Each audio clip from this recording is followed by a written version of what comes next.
राम राम सभी भाइयों ने। मैं आपका दोस्त सावला जोप्रिया, स्वागत है हमारे चैनल में। आज का जो केस है हमारा एक महिला को लेकर है। एक महिला और एक लड़के के बारे में, जो कि महिला 28 वर्षीय महिला है और एक लड़का जिसकी महज उम्र 19 वर्ष है, जो कि महिला से 10 साल के तकरीबन छोटा बड़ा है। अब आजकल आप लोग देखते ही हो फिलहाल कि सोशल मीडिया इतनी एक्टिव हो चुकी है हमारे देश में, क्या हर जगह ही, जिसमें कि सबसे पहले मैं नाम लेना चाहता हूँ इंस्टाग्राम, फेसबुक।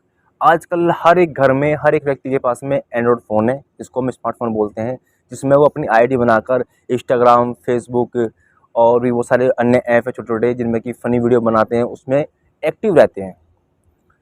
अब इस केस में क्या होता है कि जो लड़का होता है उसको ये पता नहीं होता है कि जिस महिला के पास में वो मैसेज करने वाला है वो महिला उसी गांव की है, जो कि कानपुर की ये घटना है। अब इत्तेफाक से उसको उसकी वीडियो पसंद आती महिला की, और महिला को उसने फॉलो कर रखा था इंस्टाग्राम पे। उसने हाय का मैसेज भेजा, हाय हेलो आप कैसे हैं, मुझे आप बहुत सुंदर लगती हो। 1-2 दिन बाद में, 3 दिन बाद में मैसेज आते रहे, महिला उसको इग्नोर करती रही। लेकिन एक दिन महिला ने उसका रिप्लाई कर दिया। रिप्लाई इस तरीके से करा गया कि उसने उसको जवाब दिया, और जवाब देते देते, बात करते करते इंस्टाग्राम से नंबर ले लिए एक दूसरे से, और भी बात सारी होने लगी। तो महिला को पता चलता है जब बात करते में कि उसी गांव का लड़का रहने वाला है, और उसी की मतलब गांव में दूसरे मोहल्ले का, उसी कास्ट का है। उसके बाद में उन लोगों का प्यार प्रेम इतना बढ़ जाता है कि वो उससे मिलने लग जाते हैं। और जो महिला है, इसका पति दिल्ली में किसी फैक्ट्री में नौकरी करता था। अब जब भी मायके किसी को जाना होता है तो किसी से पूछना चाहता नहीं होता कि भाई कोई पूछे कि क्या जहाँ जा रही है, मायके जा रही है, माँ बाप से मिलने जा रही है, तो एक आम बात है, सभी की जानते हैं कि लड़की जो है अपने मायके जा रही है तो माँ बाप से पास जा रही है। लेकिन किसी को ये नहीं पता कि लड़की ससुराल से बार बार हफ्ते 10 दिन में मायके क्यों जा रही है, अचानक से इतना आना जाना कैसे शुरुआत होगी।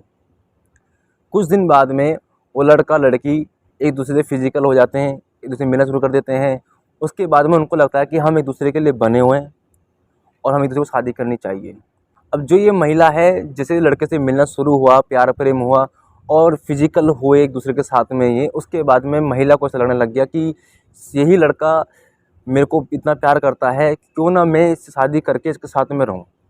हालांकि लड़का इस रिश्ते को आगे बढ़ाना नहीं चाहता, लेकिन महिला के दबाव में आके लड़का इस चीज़ पर एग्री हो जाता है, क्योंकि वो संबंध इतने गहरे हो जाते हैं, इतना प्यार गहरा हो जाता है, जिससे कि वो महिला उसको इतना अपनी तरफ एट्रैक्ट कर लेती है बंदे को, कि उसको समझ में नहीं आता कि वो क्या करना है, क्या नहीं करना है, क्या सही है, क्या गलत है।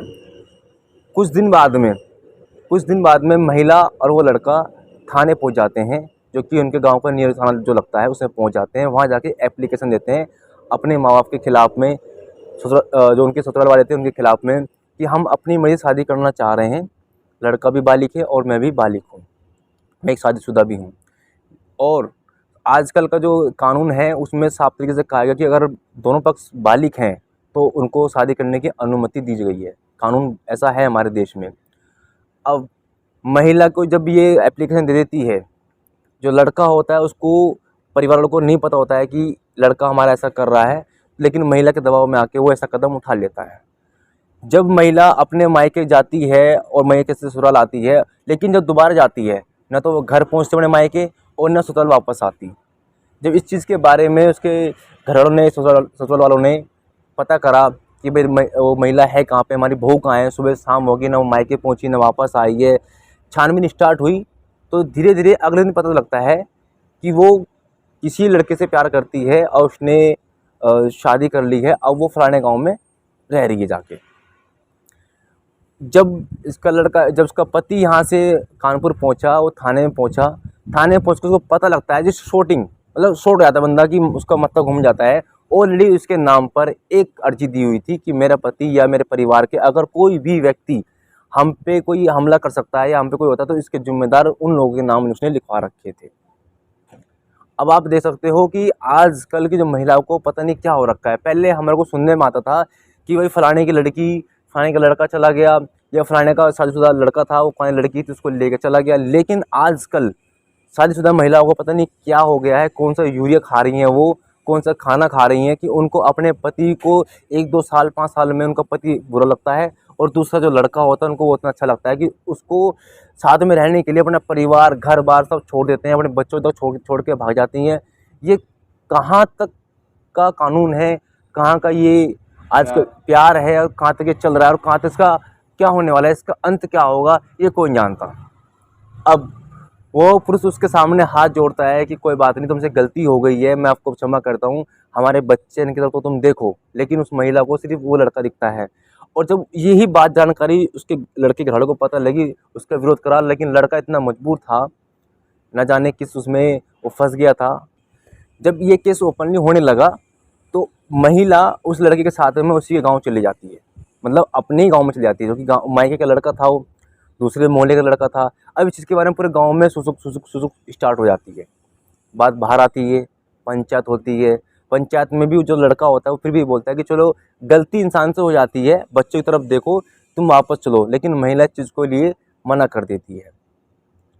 मना करने के बाद में सब लोग कोशिश करते हैं कि अलग होने के लिए, कोई भाई ठीक है गलती हो जाती है, पुलिस भी आती है, सब मतलब मामला सब दबाना चाहते थे कि भाई सब ठीक हो जाए नॉर्मल, लेकिन ऐसा नहीं हुआ।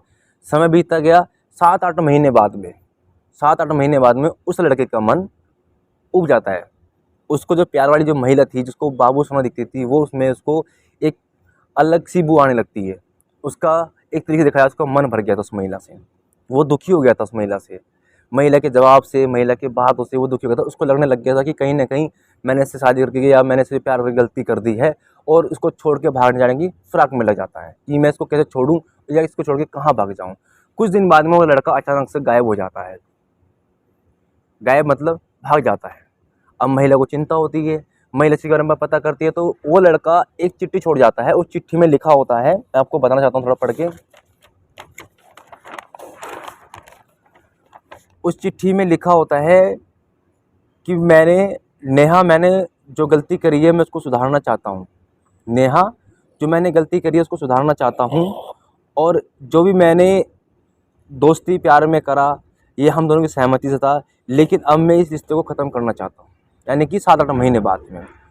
और मैं चाहता हूँ कि तुम अपने पति के पास वापस चली जाओ, और मैं भी अपने परिवार के साथ में मिलकर अपनी शादी करना चाहता हूँ, जहाँ पे मेरे परिवार और मैं खुश रह सकूँ। हम दोनों साथ में खुश नहीं रह सकते, इसलिए मैं तुमसे ये कहना चाहता हूँ कि अगर तुम नहीं जाओगी तो मैं मर जाऊँगा। मतलब एक तरीके से देखा है तो महिला को धमकी देता है मैं मरने की। और साथ में ही मेरे माँ बाप बहुत परेशान है, हमारे गांव में बहुत थू हो रखी है। मैं इस चीज़ से इतना ऊब गया हूँ कि मैं आज कोशिश कर रहा हूँ कि मैं आज मर जाऊँ, या 1 साल पहले मैं क्यों नहीं मर गया। इसका जवाब देते हुए उसने नीचे लिखा, अगर तुम इसको समझ सकती हो तो मेरी बात मानो और पति के पास वापस चले जाओ। लिख के वो लड़का चला जाता है। अब इस महिला के पास में कोई चारा नहीं रहा, जिसके लिए आई थी वो तो चला गया और मरने की धमकी भी दे रहा है। अब ये महिला वापस अपने ससुराल जाती है। जब ससुराल जाती है तो ससुराल इसको बोलते हैं यहाँ पे क्या करने के लिए आई है, अब तेरे यहाँ पे कौन है, क्योंकि जो पति था वो तो अपना दिल्ली वापस आ गया था रो पीट के। और जो बच्चे थे वो उसके सास के पास में ही थे, उसके ससुराल में ही थे। वो कहती है मेरे बच्चे हैं, मैं भटक गई थी, मेरे को पता नहीं क्या टोटका कर दिया था। जब तुम भाग रही हो, टोटका जादू मंत्र कहाँ था? जब तुम्हें प्यार और तुम्हारे अंदर की जो हवस थी वो दिख रही थी। लेकिन लास्ट में आके अब लास्ट में आके उसको बच्चों की याद आ रही है कि मेरे बच्चे थे। जब उस लड़के ने 8-7 महीने खूब मौज मस्ती करने के बाद उसका मन भर गया, वो उफ गया, मरने धमकी देने लगा, तो अब ससुराल में आके बोलती मेरे बच्चे हैं, तुम मेरी सास नहीं मेरी माँ हो, ये मेरे पिताजी हैं और वो मेरे स्वामी हैं। तो 8 महीने पहले स्वामी कहाँ था? जब तुम्हारे मैं भीख मांगा था कि बच्चों की तरफ देखो, तुम इसको समझो उसको। अब महिला सुबह शाम तक घर में रहती है, उसके पति को फ़ोन करा जाता है।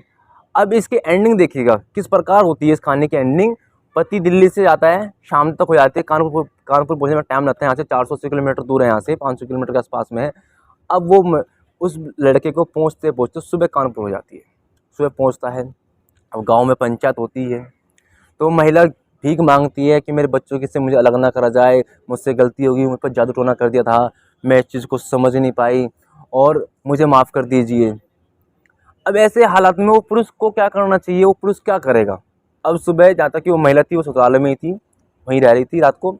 सुबह पंचायत होती, जब पंचायत होती है तो लड़का बोलता है कि अब आपको क्या दिक्कत परेशानी है, आपको तो प्यार था, वो आपको तो जीवन साथी था, वो आपको तो बाबू सोना माटू था वो, अब आपको मेरे पास क्या जरूरत पड़ी आने की? तो बोलते हैं मैं बच्चों के लिए आई हूँ। तो वो बोलता है कि बच्चे तो 8 महीने पहले भी तुम छोड़ गई थी, जब भी बच्चे यहीं पर थे। उसके बाद में लड़का धैर्यपूर्वक जो गांव के बुजुर्ग होते हैं उनसे बात करता है, और बात करने के बाद में बोला जाता है कि जाइए पहले उस थाने में जाइए जहाँ पे उन्होंने आपके खिलाफ में एक एप्लीकेशन दी थी, अर्जी दे रखी थी, उनको बुलाइए। वहाँ से जो उसके गांव की पुलिस थी वो आती है, और जो उनके गांव का जो नियर थाना लगता है वो भी आते हैं। आपस में दोनों पुलिस बात करती है, उनसे बोलता है कि देखिए जब ये महिला गई थी उसके प्यार में, बच्चों को छोड़कर, मेरे मासूम बच्चों को छोड़कर 8 महीने से वहाँ रह रही थी। अब मेरे माँ बाप ने, मेरे परिवार वालों ने, मेरे गाँव वालों ने मेरे को समझाया, पहले तो मैं इस चीज़ को मानने को तैयार नहीं था। फिर मैंने उस चीज़ को मान भी लिया कि वो चली गई छोड़ के, वापस तो आनी नहीं है, भाई उसने शादी कर ली है, बच्चे तो छोटे हैं, किसी गरीब गुरबे की बेटी को देख लो, कोई जिसका पति खत्म हो गया या कोई पति तलाक छोड़ दिया होगा, उसको शादी कर लो। अब मैंने, लड़का बोलता है कि अब मैंने एक हमारे भाई की साली है जो कि विधवा है, मैं उससे शादी करने जा रहा हूँ, अब मुझे इसकी ज़रूरत नहीं है। मेरे बच्चों को एक नई माँ मिल जाएगी जो बच्चों को समझेगी भी, क्योंकि उसने पति खो रखा है, उसका पति खत्म हो गया, उसको पति के बारे में पता है। इस महिला को पति के बारे में क्या पता है? जो 1-2 दिन के प्यार के लिए, इंस्टाग्राम से प्यार शुरू होता है, उसके लिए अपने बच्चों को और अपनी 6 साल की शादी को छोड़कर चली जाती है। इस महिला को इसके बारे में क्या पता है? अब सहमति होती है, सहमति के बाद में बोलते कि मुझे बच्चों की कस्टडी चाहिए। बच्चों को कस्टडी चाहिए तो सब लोग, गाँव की जो पंचायत होती है, आज भी गाँव की पंचायत में और थाने में जो होता है कि फैसला गाँव में ही सुनाई दिया जाता है। तो पंचायत ने फैसला करा कि भाई बच्चे इस आदमी के साथ में रहेंगे। अगर ये आदमी अपनी मर्ज़ी से उस औरत को रखना चाहता है तो रख सकता है, अन्यथा ये जाँच को जाना जा सकती है अपने मायके में। उस वक्त तक मायके वाले भी उस गाँव में आ चुके थे। मायके वालों से पूछा गया, भाई आपकी बेटी वापस आ गई, अब मैं क्या करना? उन्होंने बोल दिया कि भाई हमारी तरफ से तो उसी दिन मर गई थी, ये जिस दिन इसने 8 महीने पहले ये कदम उठाया था, हमारा इससे कोई वास्ता नहीं है। अगर हमारी बेटी होती तो ऐसा करती नहीं, अगर ऐसा करा भी था, गलती हुई थी इंसान से, तो इसको माफ़ करके उसको बच्चों में वापस आना चाहिए था। लेकिन 8 महीने बाद में ये आई है, इसका हमारे को कोई मतलब वास्ता नहीं है इससे हमारा, ऐसा बोल के वो ही पल्ला अपना झाड़ लेते हैं। अब पुलिस के ऊपर बात आती है। पुलिस बोलता है कि देखिए मैं अब इसको बिल्कुल नहीं रह सकता। जिसने मेरे खिलाफ थाने में एफआईआर करा दी हो, जिसने इतना पूरे गांव में जिले करवा दिया हो, इतना समझाया मैंने कि एक ही गांव के तुम लड़का लड़की हो, ऐसा कर रही हो, ठीक नहीं है, ये रिश्ता ज़्यादा दिन नहीं चल पाएगा। लेकिन वो नहीं मानी, क्योंकि जो अंदर की जो हवस की आग थी ना, वो उस टाइम बाहर रखी थी। जब 8 महीने लड़के ने यूज़ करके उसको फेंक दिया, तो उसके माँ बाप दिखाई दे रहे, घर दिखाई दे रहा।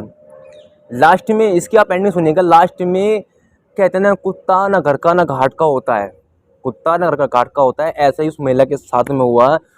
पति से अलग हो गई, माँ बाप ने पल्ला झाड़ लिया, जो लड़के से भागी थी वो चला गया। अब पुलिस ने उस लड़के को जब पूछा, आजकल इसने बोल दिया कि मैं रहना चाहता हूँ, इस लड़के ने मेरे को ज़बरदस्ती इस तरीके से उसमें धकेला था। मतलब उसने सारे बयान उस महिला के ऊपर ही थोप दिए।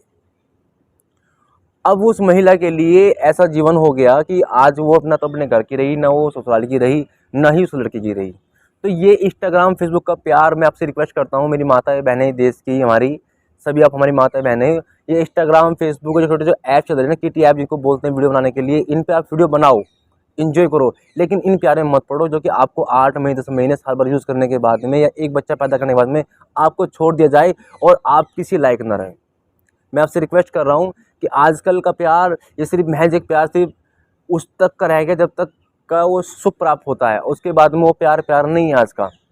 तो मैं आपसे निवेदन करता हूँ हाथ जोड़ के कि इस प्यार के चक्कर में मत पड़ो। ये फेसबुक, इंस्टाग्राम और जैसे ऐप जो हैं, इनके ज़रिए आप किसी चीज़ में मत फंसो, मत फंसो, मत फंसो, क्योंकि एंड आपका भी ऐसा ही होगा जैसे इस कहानी में मैंने बताया कि ना आप घर के रहोगे ना घाट के रहोगे।